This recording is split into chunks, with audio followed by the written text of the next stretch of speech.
Ouais, c'est une dinguerie ce qui se passe sur X, hein. Les Lyonnais, ils sont en pétard contre l'arbitrage. Regardez déjà le tweet d'Alexandre Lacazette. Il a mis bravo, arobase OL, pas facile à 11 contre 12. Ensuite, t'as Nico Tagliafico qui a commenté ces deux emojis. Voilà, le chute et l'envie de vomir sur certaines des décisions en faveur du Paris Saint-Germain avec l'arbitrage sur cette faute de Vitinha sur Tessman, la main de Zabarni. Et aussi, après le match, l'agent de Fonseca qui a dit le PSG est une grande équipe, ils n'ont pas besoin de jouer à 16. Il a compté les hommes de la VAR carrément. Ouais. Et enfin, Tolisso qui restait un peu plus mesuré, mais il a dit c'est carrément frustrant ce qui se passe.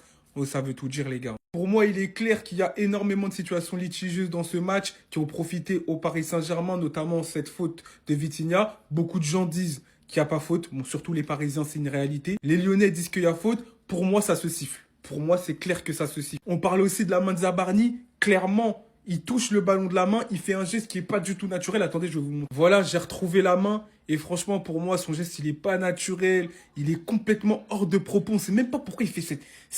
Mais en fait, c'est n'importe quoi, là. C'est que je comprends pas. Même juste pour son geste, en fait, là, il doit prendre. Il doit prendre, en fait, le penalty, en fait. Ce week-end, ça a été, franchement, un festival, pour moi, de mauvaises décisions des arbitres en Ligue 1. Voilà, j'oublie pas le carton rouge injustement donné à Balogun. Et on le rappelle, ils font pas un métier facile. C'est compliqué de prendre des décisions, mais justement, la VAR est là pour rectifier des erreurs. Mais j'ai l'impression qu'en Ligue 1, elle fait que les conforter, tout simplement. Et ça, c'est rageant.